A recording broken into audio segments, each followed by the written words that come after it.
Dobre, tak vás vítam na tomto spoločnom stretnutí Púky. Chcel by som sa teraz s vami troška zamyslieť nad tým, že čo je vlastne duchovný život. A troška možno cez vysvetlenie jednej skutočnosti, ktorá je troška komplikovaná, ale na druhej strane zvládneme to, lepšie je troška pochopiť niektoré veci. Venujem sa tejto téme už nejaký ten čas a teraz, čo som bol na duchovných cvičeniach, tak aj exercitátor sa veľakrát vyjadroval tejto téme, veľmi ma to oslovilo, tak som si to troška aj domyslel, aj roznímal, takže uvidíme, čo z toho bude. No.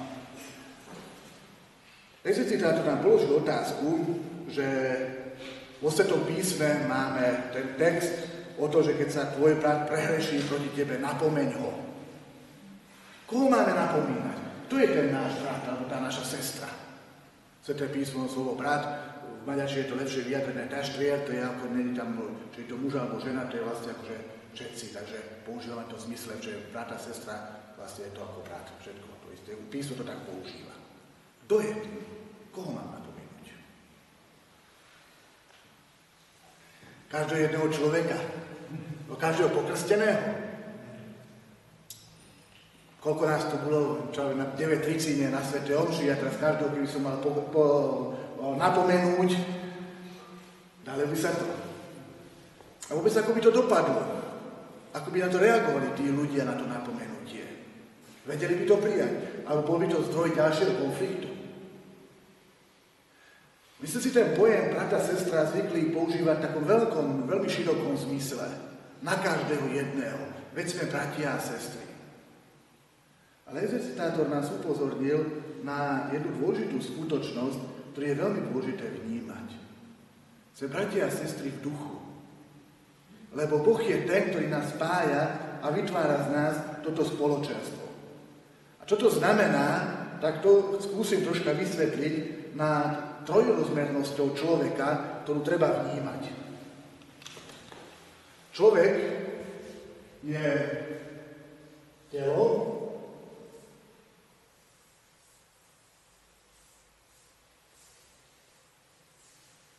čiže má svoje telo. Ale vieme, že človek nie je len telo, ale má aj svoju dušu. Tu je nám troška problém opäť v slovenčinou, lebo duch a duša sú také termíny, ktoré nie úplne presne jednoznačne pomenujú niektoré tie skutočnosti a preto skôr budem používať grécke názvy, čiže gréčtina používa pre telo spojen soma. Potom pre duševné vlastnosti, napríklad máme duša, čo vnímame ako niečo, čo je v nás, ale na druhej strane povieme, že duševná choroba, čo je zase choroba psychická. Takže tu je vlastne tá neúplne jednoznačnosť. Čiže človek je zároveň úplne celý, má svoj gréčtina používa slovo psyché. My to prekladáme ako dušu, čiže psyché.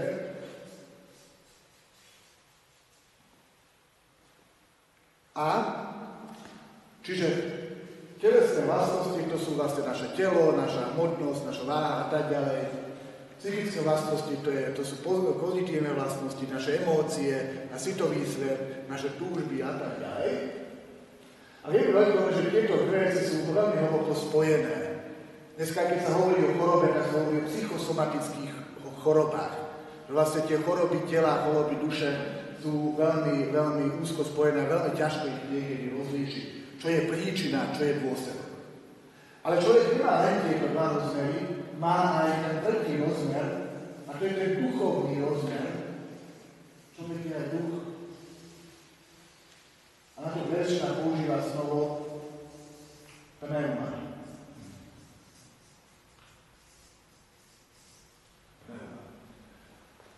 Teraz si to troška rozdielme, aby sme to lepšie videli. Čiže preto som to kreslil naraz, aby sme videli, že človek je jednota všetkých tých troch. Ale si to poďme rozdeliť. Čiže telo, soma,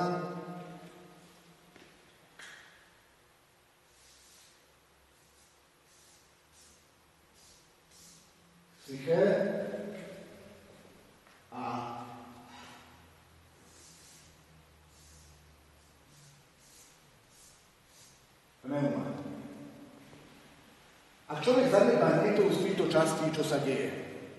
Dobre, poďme radšej postupne. Keď je nejaká ťažkosť, tak telo lieči lekár. V prípade nejakých tých ťažkostí, ktoré sú nevysvetliteľné, tak je to psychiatr, ktorý nastavuje liečbu a vlastne pomáha liečiť nejaké tie depresie alebo neviem čo všetko možné. V prípade duševných problémov psyché, tak to rieši psychológ. A to je naše zranenie, naše neprijatie, naše komplexy a tak ďalej. A v prípade, keď je chorá duša, alebo duch, tak to rieši kňaz. A to je vlastne hriech, uvidíme, zmysel života, cieľ života, vzťah s Bohom, komunikácia s Bohom, táto oblasť nášho života.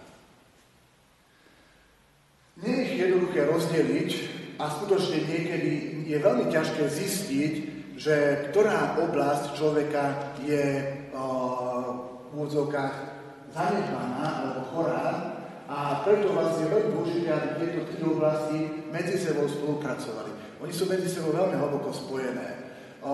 My niekedy máme tendenciu prechádzať z týchto oblastí bez toho, aby sme ich uvažovali a problém nastáva to a telesný problém začína riešiť kňaz a povie niekomu, že no viete, vy nepotrebujete brať lieky, vy to potrebujete premodliť. Úplne od veci. Alebo naopak, keď jednoducho proste nejaký problém, ktorý je spojený so zmyslom života, sa snaží liečiť psychiatr liekmi. Zase je to úplne mimo. Ale zistiť, že ktorá oblasť vlastne ľudského života potrebuje posilniť, vôbec nie je jednoduché. Ja som mal raz veľmi zaujímavú situáciu, že som spolupracoval aj s psychiatrom, aj s psychológom a sme traja spoločne sa hľadali nejakým spôsobom riešenie na ťažkosť nejakého človeka. Ale teraz nechcem hovoriť o ťažkostiach. Chcem hovoriť o tom, že tieto tri rozmeny sú podstatné v človeku a je veľmi dôležité ich rozdielovať a vnímať. Človek, pokiaľ nie je pokrstený,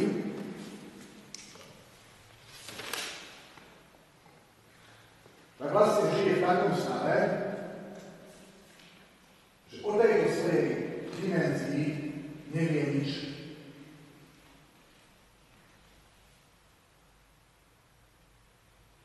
Je to stav, do ktorého sme dostali po hriechu, vplyvom dedičného hriechu. Tá najlepšie vnútro nášho života, tam v nás prebýva Duch Svätý. To je miesto stretnutia sa s Bohom. A každého jedno z nás prebýva Duch Svätý. Ale my o tom prebývaní Ducha Svätého v nás veľa toho nevieme.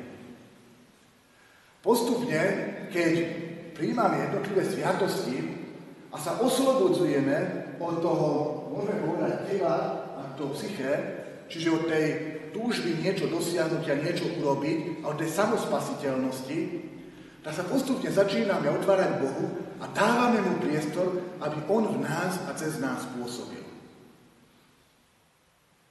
A celé tajomstvo duchovného života spočíva v tom, aby sme my nastúpili na cestu do vnútra človeka, objavili, o tom hovorí karmikárska spiritualita, cesta do vnútra človeka, kde objavujem to prebývanie Boha v mojom vnútri, v mojom srdci. Takže ako som spovedal, my o tom prebývaní Boha v našom srdci nevieme nič.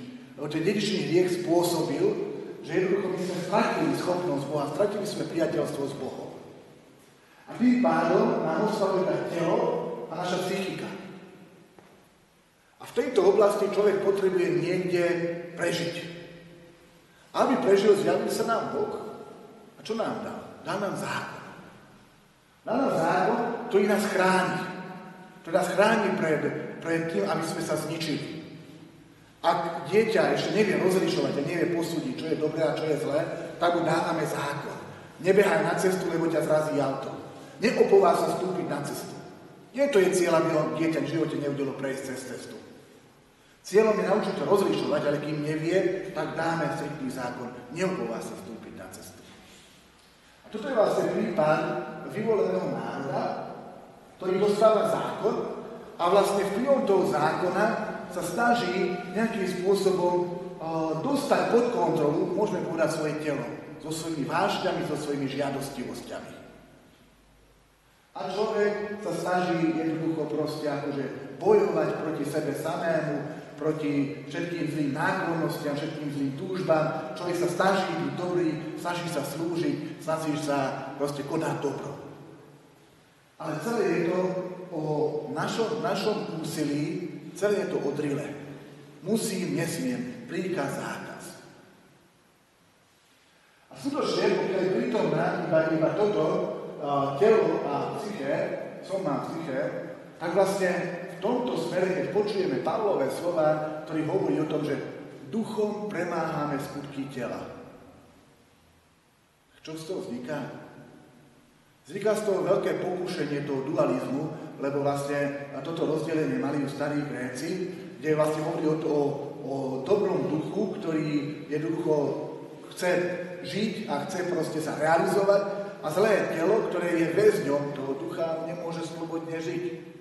A preto sa potrebujeme oslobodiť toho zlého tela. A preto vznikajú všetky tie prehnané prejavy aj nábožnosti, ktoré sú, kde telo považujem za zlé, ktoré musím ujarmiť, ktoré musím zotročiť, ktoré musím nejakým spôsobom proste dostať do koryta, aby som konečne mohol jednoducho dať priestor tomu dobru, tej kráse a tým túžbám, ktoré mám v sebe, lebo potrebujem v sebe zrealizovať to dobro. Čomu to vedie? K otrockému zachovávaniu zákona, k takej strnulej viere príkazov a zákazov, strachu z toho, že nezlyhám, že to nezvládnem, neustálemu sa vrtaniu v sebe samom, či robím dostatok, či by som nemal robiť ešte viacej a tak ďalej. Ale keď nemám túto oblasť, tak zatiaľ nie som ničoho iného schopný. Ja som často rozmýšľal nad tým, že vlastne prečo dal Boh zákon tomu človeku, keď potom Pavol musel celý život bojovať proti tomu, aj Kristus musel celý život bojovať proti farizeom, ktorí otrocky zachovávali zákon. Na čo im to potom dal? Preto, lebo neboli schopní ničoho iného. Lenže tým, že my sme prijali Krista, stali sme sa novým stvorením.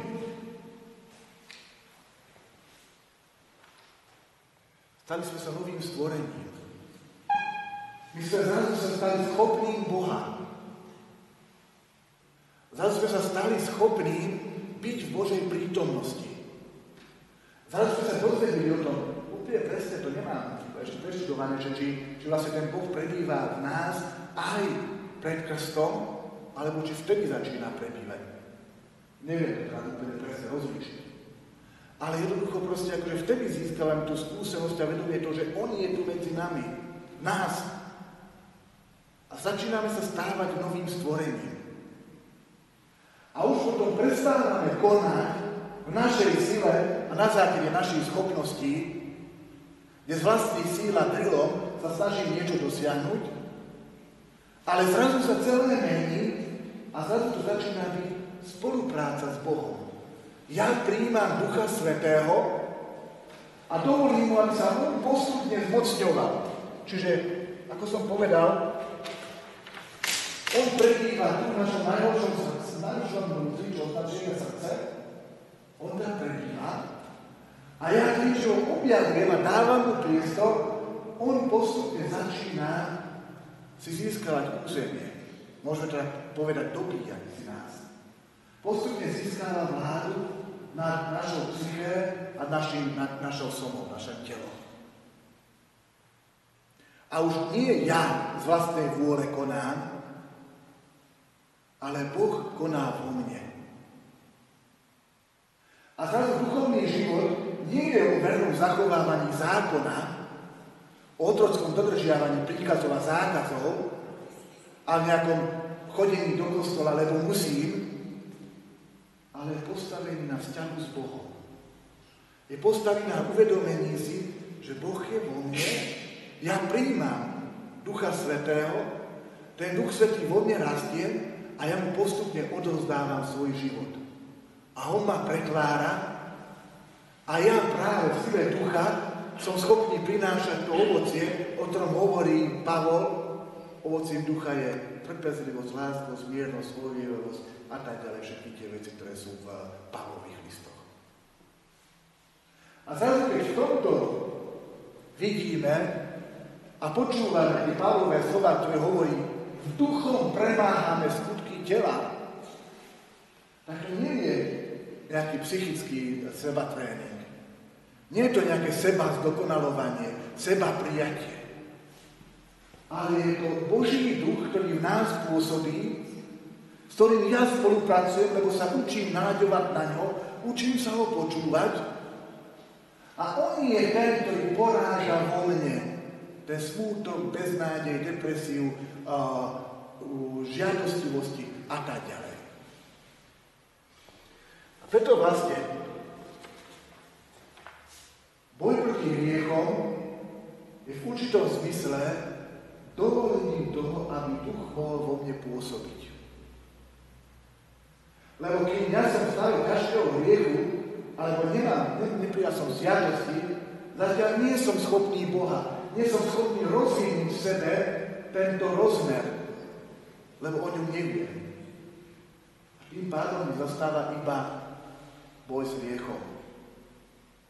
Ale my často v spovedi sa dozvedáme práve v tom boji hriechom, buď len tie choroby, koľko chorób sa dozvedáme, čo všetko má bolí, a strašne chorób sa dozvedáme, čo sami lekári sme. Ale sa potom dozvedáme o tom, že akým spôsobom lepšie komunikovať s manželkou, s manželom, akým spôsobom zvládať seba samého, aby som nebol nervózny, aby som jednoducho mal zdravé sebavedomie, aby som uzdravil tie zranenia, ktoré mám z detstva a tak ďalej. Aj tieto veci sú potrebné, sú nevyhnutné, lebo milosť predpokladá prirodzenosť. Čiže aj tieto veci je potrebné uzdraviť. Čiže je úplne v poriadku, keď človek aj tieto veci rieši v povedi, ale stále je to len príprava. Stále je to len príprava na ten duchovný život, ktorý práve spočíva v tej schopnosti komunikovať s Bohom.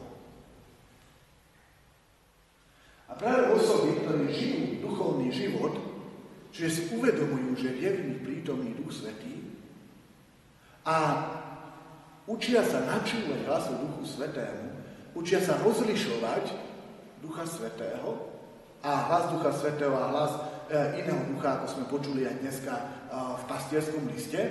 A tiež aj v tom pastierskom liste bolo veľa názvov práve na ten duchovný život, na to prijatie tej milosti.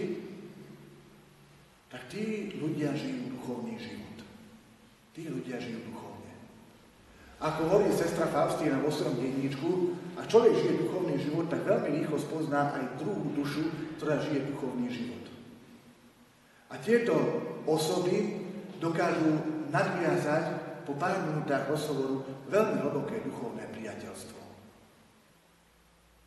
Lebo to, čo ich spája, je spoločná túžba po Bohu. To, čo ich spája, je spoločné zažívanie vzťahu s Bohom. Tí dva ľudia môžu byť úplne rozdielni, môžu mať rozdielne povahové vlastnosti, môžu mať rôzny temperament, môžu byť ľudsky absolútne nekompatibilní, ale predsa si budú duchovne veľmi sympatickí. A veľmi hlboké priateľstvo dokážu naviazať. A keď sa vrátim k prednáške Pátra Kodeta, keď hovorím, že kto sú tí bratia, tak tí bratia a sestry, ktorých hovoríme v kostole, tak vravím, nie je to tá sila, široká plejáda ľudí, ale práve tí ľudia, ktorí žijú ten duchovný život. My sme schopní vytvárať jednotu na základe drilu. Sme schopní vytvárať tie falošné jednoty, alebo tie povrchné jednoty na základe rovnakých názorov a rovnakých myšlienok. Vidíme to veľmi dobre, ako sa dokážeme spojiť proti spoločnému nepriateľovi. Videli sme to, ako jednoduché bolo počas komunizmu ten disident dať dokopy, lebo bol vonkajší nepriateľ spoločný. Vidíme, ako je to ľahké bojovať proti liberalizmu a neviem čomu všetkému možnému a vytvárať ten bojovný katolicizmus. Ale to sú spoločné záujmy, spoločné témy, ktoré nás spájajú. Ale jednota, ktorú vytvára duch, je jednota vo vzťahu, jednota v cieli, jednota v nazeraní. tej schopnosti Boha. A preto vlastne Boh to tak geniálne vymyslel, že vlastne to, že nás pozýva do jednej rodiny a že sú farnosti, tak to nie je, že vybratá elita, ktorá sa vyberie od neviem kadiaľ, ktorí majú rovnaké názory. Ale to je rôznorodá masa ľudí. A my kňazi na rekolekcii veľmi často hovoríme o tom, že no ako z nás budovať jednotu, keď jednoducho sme takí rôznorodí a nepýtali sme sa. Na základe toho, že všetci túžime po Bohu. Na základe toho, že všetci sme prijali toho istého Ducha Svätého a rovnako nám horí srdce. A máme rovnaký zápal pre spásu duší. A keď je tento zápal prítomný, tak už potom to, že jeden má rád starú liturgiu a tradičnú liturgiu a v nej sa chce, cez ňu chce spôsobiť, druhý chce uprednostniť iné formy, modlitby, chvál a tak ďalej, není v tom rozdiel, lebo je tam jednotný duch.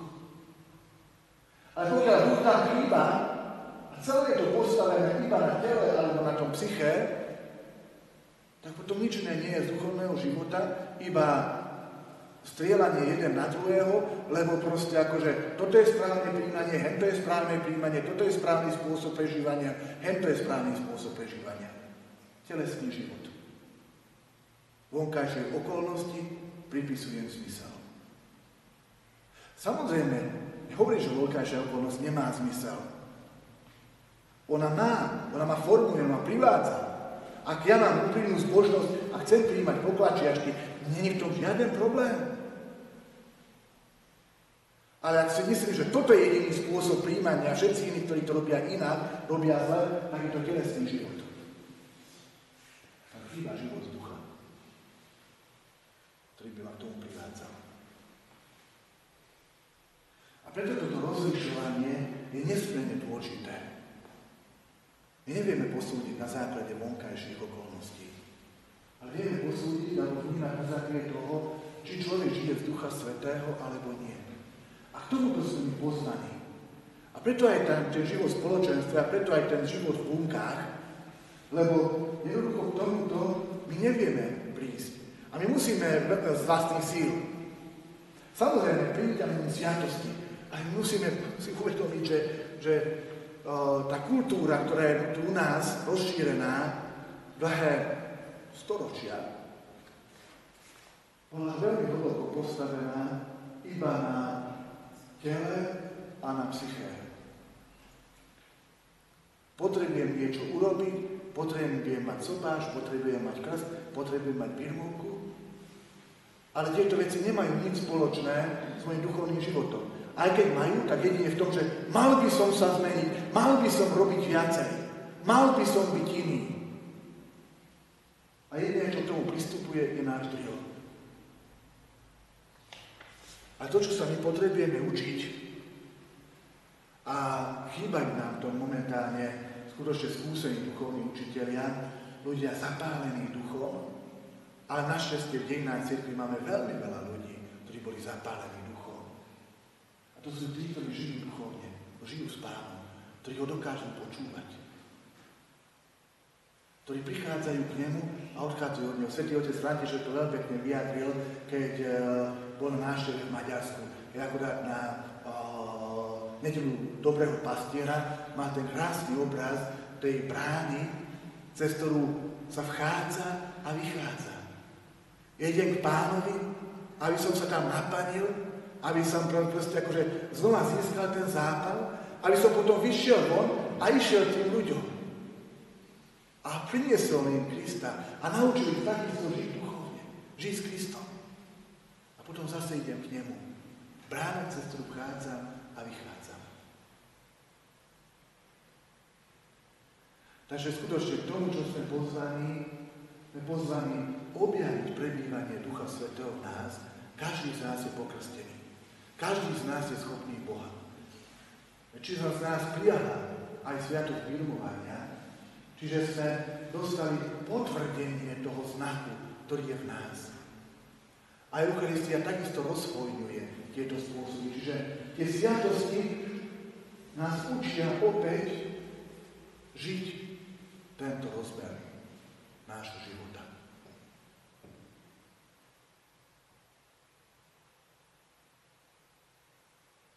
Takže ak sme prijali ducha, tak podľa ducha aj konajme. A učme sa dávať priestor Duchu Svätému v našom živote, aby mohol v nás a cez nás konať. Áno, toto vieme a veľakrát sme to už počuli. Ale mne osobne toto takéto formálne rozdelenie veľmi pomáha lepšie vnímať túto základnú pravdu.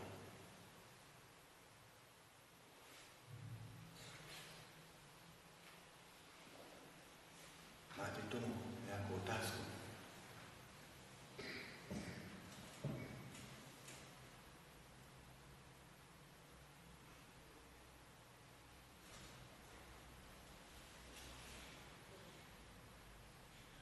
Samozrejme, každé prirovnanie je kulhavé, pretože nie je to úplne presné, ale tá myšlienka, ktorú som chcel vyjadriť, je práve tá podstata, že je prirodzený a my práve tým duchom potrebujeme pretvárať nás samých. Opäť, keď ešte zakrieme, tak vlastne bez toho ducha človek nachádza svoje vyrovnanie vtedy, keď má pozitívny sebaobraz, keď je vyrovnaný, keď nemá zranenie, nemá komplexy, cíti sa dobre. A vnímame duchovný život, tak človek vníma, že aj napriek tomu, že sa necíti úplne dobre, jednoducho vie, že je v Božej milosti. Ak je v Božej milosti a je v Bohu, tak jednoducho vie prijať aj kríž, aj trápenie, aj choroby a všetky ostatné veci.